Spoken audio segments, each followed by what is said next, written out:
What's a good, fun, memorable story you have representing a buyer on a home? Well, crazy. I'm interested in the crazy stories too. You would be.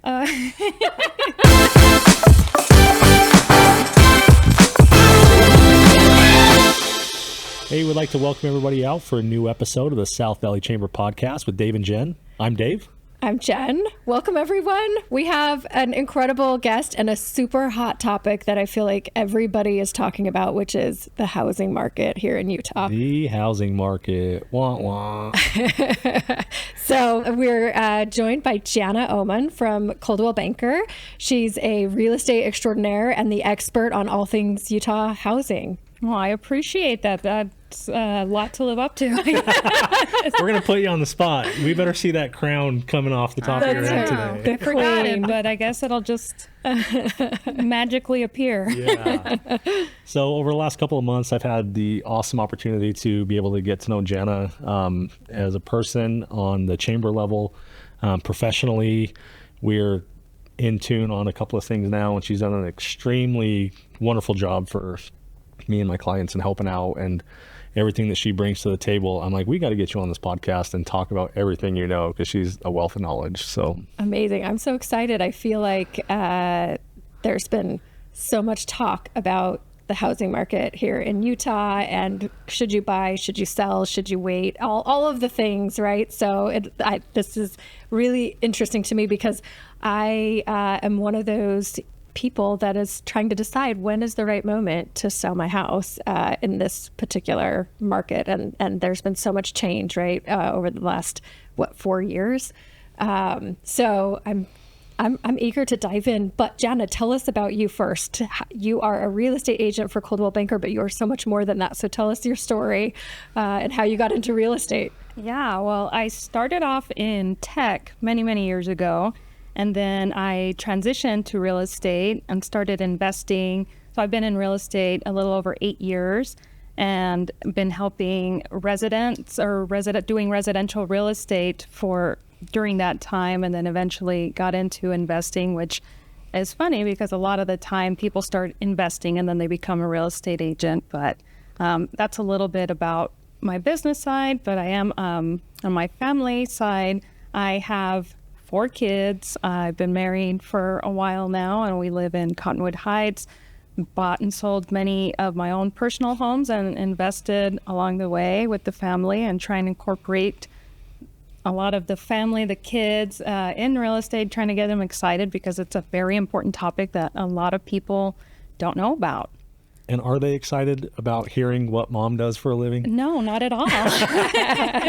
Not at all. I mean, it's very hard to get people excited about real estate. So it's very hard to market and to grab people's attention and to educate them along the way. Like you were saying, you don't know whether it's a good time or not, whether to buy now, sell, what's going on in the market, especially with the media and what they say, that impacts a lot of the decision making that people have, and they don't know where to turn or who to believe anymore. You just described me entirely, right? So tell us, maybe like if we could take like a macro view of the market right now, right? And the changes that we've been through. So maybe I'll start with, here's what Jen listens to in the media and what I think. So from my perspective, I came into the year thinking, okay, it's a soft market, but it's going to get better because we're going to have interest rates that are going to start coming down, right? And there was like maybe 4 rate cuts. Exactly.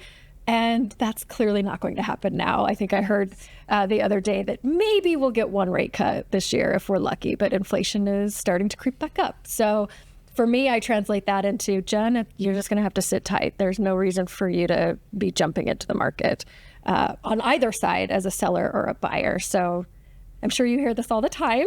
Yes. So how would you react to that? Where is that right? And where is it maybe misinformed and missing an opportunity? Well, real estate is essentially based on what the priorities are or the needs are of the person, the buyer or the seller. Mm-hmm. So for example, if there's a need, like especially, divorce, marriage, your family's growing or your kids have moved out and that's too much for you to take on. Mm-hmm. Those are times where it's going to make sense.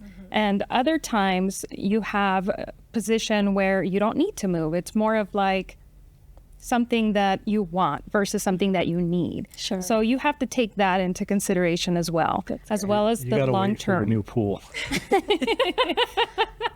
That's going to be a while.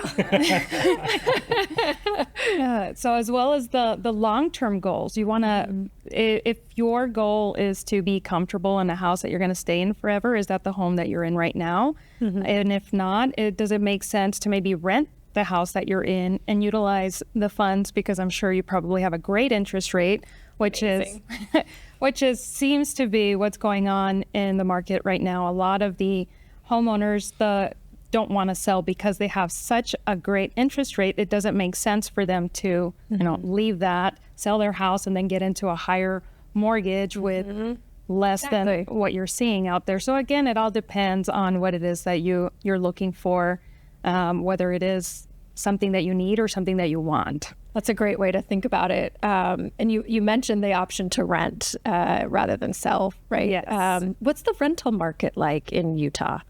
Rental. So just a couple of weeks ago, the rental market actually is cheaper now to rent than it is to be in a mortgage. Yes. Wow. Okay. It is. So, however, if you keep that in mind, how much of that money can you tap into if you're renting?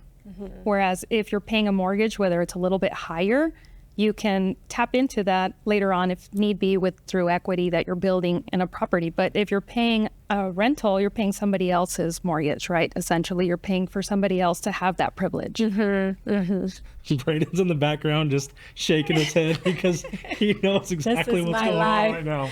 Yeah. I heard. Welcome to the world, buddy. Oh, it's so sad. Your age group. I was just listening to a report that talked about sort of that 20 to 35-year-old group, of home buyers, and it was something like people over 45 own like 65% of the homes in the U.S., right? And for the most part, we're all in bigger homes than we actually need. Yep. But there's all these buyers who want a home that are sitting on the sidelines they need us to sell those homes so they can move in, right? And we need to downsize. But all of the baby boomers and Gen X's were like, nope, doing what I'm doing. I'm like, nope, I'm hunkering down. I'm going to stay in my house because that's what seems like the Pry it out thing of to my do. cold dead hands. So what's funny is I've got a project that I'm working on out in Mill Creek, and they're building studio apartments, like luxury studio condos. And what's happening is a lot of people on the East Bench in Mill Creek that bought their homes for 50, 60 grand 40, 50 years ago are selling those homes for over $1 million, cashing out and getting into one of these condos because obviously kids are growing up, right? Grandkids are out doing other things. You don't need all the space in the yard like you used to, and they're cashing out and doing that. But who's going to come in and buy those houses? Yeah, that's the American dream right there, right? I can buy a piece of property and own it for 30 years and turn it over and retire comfortably. Yeah, that sounds absolutely. amazing. Sorry for the person that has to buy the $1 million home, but Yeah, I'm sure, with, the way that the market is and what you're seeing, like for myself personally, last year, we have a growing family, and I was like, let's just go buy a brand new house. Let's just build a house out in Riverton and call it good. And we ended up adding on to our home and just staying where we're at because the equity that we got on building and constructing on it made sense. So we went that route and endured a long construction period and lived in, a room and a half with a kitchen sink as my kitchen for 7 months. But we're past it. We endured it. And now we're sitting on a comfortable lawn with a great home that's big enough for my family. yeah. Like you said, Jana, that'll probably be my forever home that I stay in for years to come. And that I'm happy with it. Yeah, So that's great. just need rates to come down so I can refinance.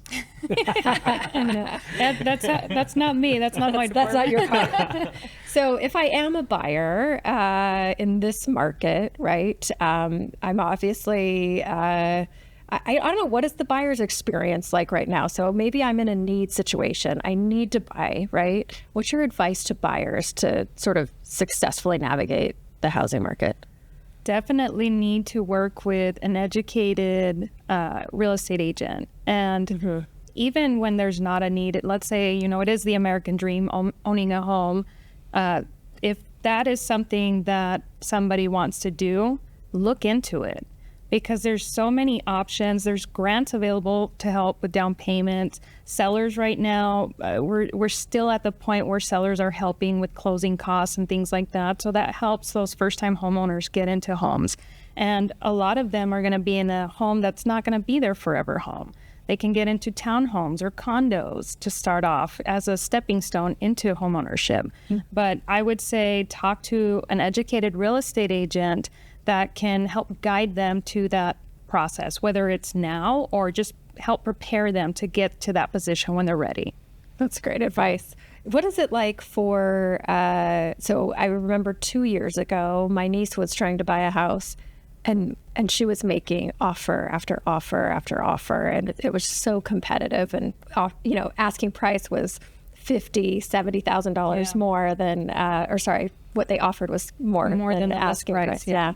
What is that like now with the market softening? Is it easier for buyers to make an offer and be confident that they're going to be able to secure? Yes. So right now we're starting to see multiple offers on certain properties, and it varies depending on price point. So it's not just a specific price point that's targeted for that. It happens at every level, and it all depends on the property, your location and the condition of the property. Because if somebody's going to come in and make that monthly payment, they want a house that they don't have to put too much into it. So they're looking for turnkey, ready to go house. And these buyers that are trying to get into these houses, they have more of an opportunity now, whereas before, like you were saying, you're offering more. And a lot of the time, the way the mortgages work, they will only lend what the property's value is. So if you're offering $20,000 above and the bank saying, we're not going to pay for that, we're not going to finance that, that has to come out of their pocket. And a lot of people don't have, tons of money to, especially first-time home buyers, don't have that amount of money to put into a home. So right now, even though interest rates are high, it's a great time to get into the real estate market before the interest rates come down, and then we're faced with another position that competition that we were having before. Interesting. So I've always liked looking at that like devil's advocate type, right? I think you got your home buying customer that's like, rates are high, I'm not going to buy, it's going to be too expensive. And then you have another hand where it's like, housing prices are too high, I'm not going to buy, and I'm going to wait for that to come down. When was the last time you seen the housing market come down? Right. Yeah. Right. Exactly. So that's what they were expecting, and this is this is kind of what slowed down the market during that time when interest rates went up. Everybody was, holding their breath. Oh my gosh, everything's going to crash, and everybody started waiting on the sidelines. Obviously, affordability was an issue, but everybody was waiting on the sidelines, waiting to see if the market was going to crash, and nothing happened. It just, it softened, like you said, the prices came down a little bit. But even then it started picking back up again. Yeah. Because everybody saw, oh, we're okay. The sky's not falling. So, So public service announcement from Dave, you will never find COVID rates again for a long time. So just get that out of your head. That's not going to happen. Yes. Just forget about it. Suck it You'll up. never find That's just the COVID way it's rates gonna in the be. market again. Okay, Dave. So live with it. Start saving your pennies. Work with a good agent and mortgage lender, and see what you can find right now. Because you're right. Once rates come down, people are going to start buying because mortgages are going to be cheaper. It's going to drive home prices up, and now you're in a whole different market than you would be if you just bought right now and refinance later. yes. Yeah, that's a good point. And I bought my first house in, I want to say, like, I'm going to date myself, 1996. And I think it was like 7% even then, maybe 6 something, right? But we've been living in this era of like just amazing rates that we've gotten so comfortable with. So you're probably right. We just need to suck it up. Right. Just get over it. Yeah, well, we see it on the what it's commercial gonna side all the time. And commercial rates. I mean, the 10-year Treasury just went up again yesterday. So it's not changing. Powell came out and said, "Hey, I think I looked at this wrong. It's not trending the way that we want it to. So we need inflation to get higher before that settles down again."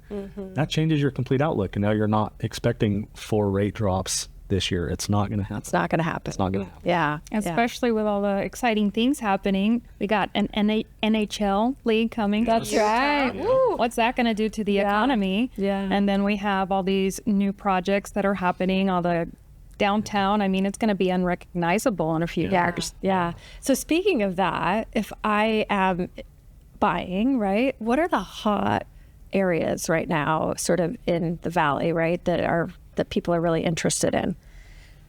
I would say depends. Okay. Because again, it depends on what the person's looking for. If they're looking for a home that has more space, because they need, they have a growing family, they're probably going to be moving towards the west side, Daybreak area, Harriman, things like that. Some people, they don't care how big the house is. They're looking for a location. So they're going to be over on the east side, maybe, or in Sugar House or the Avenues. It just depends on what somebody's looking for and what their goals are. Yeah, that's fair. Yeah. Okay, what if I am an investor and I want to buy a rental property that's going to appreciate really well in an area that's going to be popular for renters? Ooh, that's a tricky one. I related to this. I have a member of my team. She just bought a house a couple of years ago in West Valley, right by Valley Fair Mall. And I don't know how long, I hadn't been there in a long time. That's kind of the area that I grew up in, actually. Yeah. But wow, I was so impressed, like with how much development and upgrading has gone on in a lot of those neighborhoods. And she bought this cute little house that they've updated, and it's gorgeous. So I was thinking maybe that's an area, right? If you were an investor, that would be really interesting or where we're going to see the baseball or the hockey, right? Like those areas could be kind of an interesting investment. Yes. And again, it depends on the type of investment. But let's say you're looking for a long-term rental, something to rent out. You're going to want to look for, here's a little tip. You're going to want to look for things like hospitals or schools or event centers that are coming in, because those you can even do nightly rentals depending on the city. So make sure you do your homework. Because not all the cities allow that. So that's something that a lot of people don't know. That's why it's important, especially if you're looking for investment properties, to work with an agent that has that experience. Good advice. So as an agent and you're meeting with a potential buyer, are these questions that you're bringing up to them? What do you want to see out of your house? How long do you see them here? Do you have kids and is school's important, or what are you looking for? Is that like a blanket like intro sheet that you offer? No, I mean, not necessarily. It depends on what they're looking to do, right? So if I have somebody that's looking for, I'm just looking for my first house, are your goals to rent it out later on or rent a portion of it out now? A lot of people are doing that. The younger generation that can't afford that big mortgage payment are, hey, let's get a house together, or even a duplex or a triplex, because you can get up to a fourplex with like an FHA loan, which is 3.5% down. So there's different things that somebody can do in order to, get into a home or get into real estate now.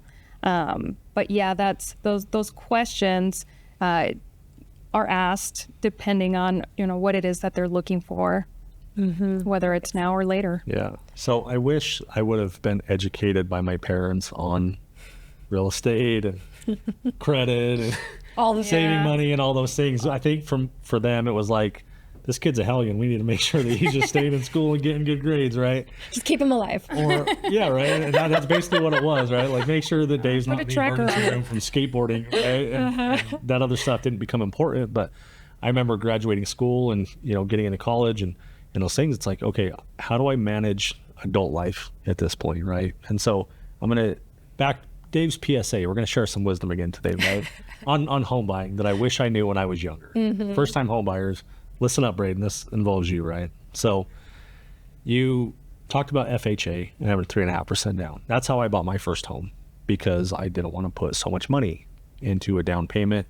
Yeah. And I was okay paying mortgage insurance on my payment because I could afford it. And so do you save money now and get a higher rate and pay your mortgage insurance, or do you put more money down up front and get a lower rate and a lower payment where you're not having to do that? So those are the cycles to think about which route are you going to go on mortgage lending.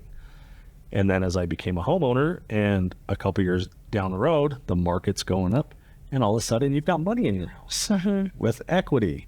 What do you do with your equity? How do you involve that? You go refinance your home, get your mortgage insurance taken off, and now you have a lower payment and you've got money stashed away in your investment. So as a homeowner, instead of renting, that's a great way to look at it. And then I go a couple years down the road and I got a family growing, and it's like, what can I do to change my house and how can I get more equity out of my house? So we look at doing an addition. If you're just remodeling one bathroom in your home because you want it to be more beautiful, or you're going to do a little pop out and add a bigger kitchen or add a little living room, all of those steps are going to give you equity back in your house, because the cost of building them isn't going to be as much as what your home's going to be worth afterwards. So you have a good investment in, you should potentially have a good investment by what you're going to build into it. And you could think about staying in your home a little bit longer before you rent it out as a long-term property. I've got family members, and I wish I would have done this with my townhome when I first bought that, is I wish I would have kept that sucker, because I would have had hundreds of thousands of dollars of equity in a townhome at this point. All the coulda, woulda, shoulda. All the coulda, woulda, shouldas, right? So that's why the PSA is out right now on the different ways to think about it. Yeah. I'm sure a lot of people are like, how do I get into a house now? Because that's my only concern. I want to get a house before somebody else takes it. There are a lot of other things to consider, and help us and our listeners understand this, right? If you get turned down on your first offer, like, you're going to be bummed out. How many other homes are there out there to go look at and buy? Yeah. Right? So what are you seeing, or what have you seen as a trend over the last couple of years, that how many offers are being put in before a buyer is getting accepted? Well, this is a different market than the normal market. So right now, I mean, it was rare to see multiple offers during the downturn. Right now, it's more of on an uptick. So we're starting to see multiple offers on the more desirable homes, but there are lots of homes that are sitting on the market. I mean, the average days on market is around 34 days right now. So you see homes that have been sitting for a while. Those are not necessarily always overpriced. There's just not, it's just not a good fit for the buyers that are out there right now.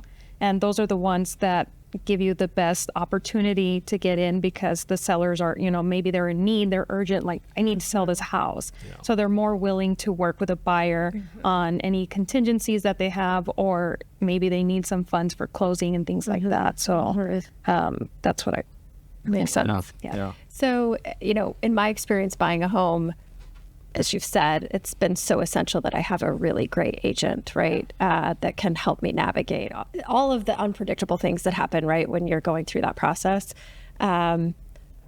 What I wish I would have known, right, is how important that was, because the first time I bought a house, I didn't know anything, and I did not get a great deal in all sorts of ways, right? So what if I am entering the home buying market, or maybe I'm selling a home for the first time, but I haven't done this before, right? How do I pick an agent? Like, a lot of times I think people go with like their neighbors who they know, right? Oh, so-and-so down the street is the real estate agent, I should ask her or him. But if I'm really focused on making sure that I've selected the best of the best to help me with my particular issue or opportunity, like what's your advice for choosing a real estate agent that's going to create a positive experience? Yeah, that's a great question. Over 60% of buyers will go with the first agent that they interview. So a lot of them are just overwhelmed because they don't understand how to navigate or how to pick. And it all boils down to what it is that are you a first-time home buyer? Are you going to be an investor? What is it that you're going to be doing in order to know what questions or what to look for in an agent? So let's say you're a first-time home buyer. You have all these questions. First thing, somebody says, hey, so-and-so down the street is a great agent. You should use them. Go look them up. Go see what their presence is online. Interview them. You can definitely interview them. Sit down with a few agents. See who you connect with.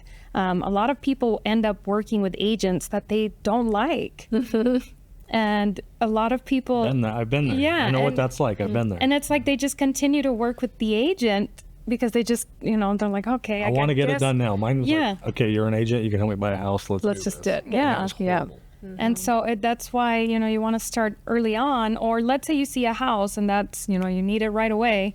at least talk to a couple agents. You know, you have the agent, let's say you go to an open house, talk to that agent, but also talk to other agents and always look them up.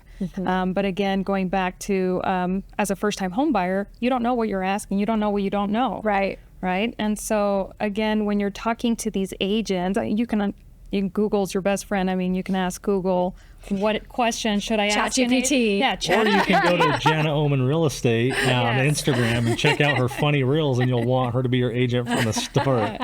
I try and keep it educational, but funny. Try and make it easy, because it's such a hard topic, and it's, I mean, how interesting is real estate, especially when you're not looking to buy or sell? You know, how exciting is it? So definitely look up the agents you're working with or you're planning on working with, interview them, make sure that you connect with them, that they answer your questions too. Yeah. I love that advice. I feel like that's like advice for business and life. We always talk about internally, so we do recruiting, and you have to have 3. Like 3 is the magic number, right, to choose from, right? So if you can look at 3 different candidates, 3 different real estate agents, and ask them the same questions, right? You're going to make a confident decision instead of, well, I guess Dave will be all right, right? Right. So He showed up. he was nice. He was dressed well. This is great, right? You're wrong on all accounts. I like his tattoos.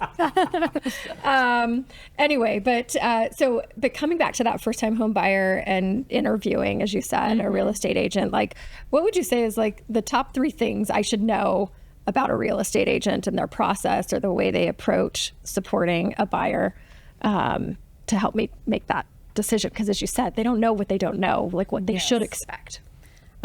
Definitely communication. If it's hard to get a hold of your agent, which there's a lot of agents that are hard to get a hold of, that's a big sign. Like if they're not responding to you, if they're not educating you thoroughly, making sure that you understand what it is that they're trying to explain, or if they're getting irritated. Sometimes that happens. They're not willing to educate the buyer or the seller, but they're not willing to take the time to make sure that you thoroughly understand what it is that you need. That's great advice. So I would say those are some of the big ones. Aside from, read the reviews online. Right. Go ahead. I was going to say, one of the things that I want to know from your end of it, right, is what's a good, fun, memorable story you have representing a buyer on a home? Like, give us some of the good stuff that happens in real life. The good stuff that happens, okay, on the buyer side. Or crazy. I'm interested in the crazy stories too. You would be. There was a time, this was actually on the investment side. So I was looking, well, this actually happened both on investment properties and on the buyer properties, just showing homes. For some reason, I don't know, it was the whole summer, most of the houses that I went to that had the creepy, little crawl space basements, you go down and there's just like something going on back there. They had wood chippers down in the basement. That was the weirdest. Yeah, I don't know why, but it was like the wood chipper summer. I don't know what was going on. Wait, all the houses that you were visiting? Most of those houses that had that little creepy basement had a wood chipper. I don't know what was going on during that time. Were they in the same area? Maybe we should avoid Maybe this we should avoid that. I should go back and look at what I was looking at. But yeah, so that was an interesting summer. But as far as memorable, it's always good. It's always a great experience when you have a buyer that doesn't think that they can buy. And then you present them with the like, oh my gosh, I didn't realize that I could. And then you get to the finish line and just knowing that you were able to help someone that way, those are always memorable experiences. Yeah. Because I was at that point when I bought my first house. It was, similar situation. I wasn't educated on the full process or what exactly I was doing. It was kind of like, go with this agent. Okay.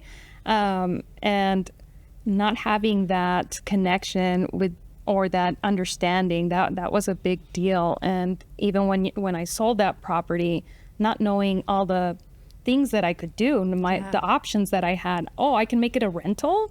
I didn't know I could do that. Oh, I can sell it and do this or do that or wait, or maybe I should sell it later. Just different things like that. Yeah. That's great. We haven't talked much about being a seller, but I guess maybe quick tips on, I am going to sell in this market. What should I do to optimize? To increase the value. Increase the value of my home, get the best price I can. So a lot of the things, put yourself in a buyer's shoes, right? So if you're going to spend that much money on a home, what kinds of things are you willing and not willing to do? So things like, you want to declutter. Obviously, you're going to be moving, so why not put a lot of that stuff in storage anyways? You want to either clean your floors or carpets, replace them if need be. All the things that you're probably wanting to do while you live in the house, but you don't do it. But you just put off. Yeah. You just put off. So just having it turnkey, as turnkey as possible, is always going to help get that household as quickly as possible and for top dollar. Yeah. It sounds like your own personal episode of Love It or List It, right? Yes. All of a sudden, you're going to make all these changes, and now you don't want to move anymore. Yes. That's exactly what happens, right? Okay, so a question for you on that. So I have a classic 90s master bathroom, right? With the jetted tub, the gold shower. I hate it. Do you have the big glass tiles as well? No. Thank God we did not. We didn't get those. But it's been on that list, right? Of we really want to redo the bathroom.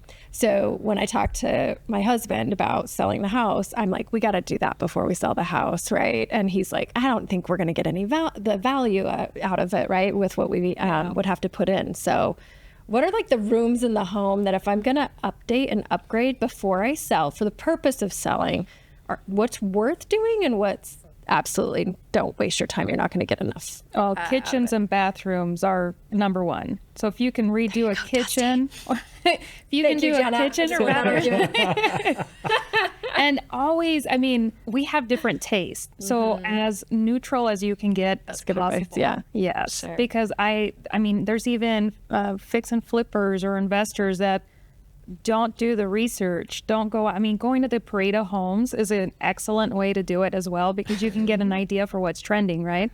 Shabby and chic. Oh my God. You do that, Farmhouse everywhere. Your whole idea of what your home's going to be like is going to be blown through the water. You're going to start spending money left and right. I love it. And then you're going to stay. I love it. Yeah, I love it. So yeah, getting those neutral colors, or just getting ideas, just the colors, the tiles, the just different things that are trending, not trending, but something that'll interest, sell. baby. It'll be Yeah. something that many people will like. Yes, yeah, makes sense. Awesome. Well, Jana, we really appreciate you coming on and helping educate Jen and I and our listeners. You're a detriment to what you do for the chamber and all your clients. So thank you so much for all the help and knowledge that you share with us, buying, selling, the whole shebang. You've been great. So thank you very much. Thank you. Thank you guys for having me. Jana, it was so fun to get to know you. And if people want to find you because they need help, they need to interview you, where can they find you? Yeah, just Google Jana Oman. I'm pretty much plastered all over social media, online, and you can just reach me, DM me, text me, email me. Yeah, the marketing material is great. She will get back to you. She is a real person, and she does have a heart. I know that firsthand. So thanks for coming on, Jana. Yeah. Thank you. Thanks, Jana. Big shout out to Mountain America Credit Union for allowing us this wonderful space to be able to come and share small business entrepreneur ideas, market ideas, what's happening in Utah. So thank you very much. Thank you. Thank you.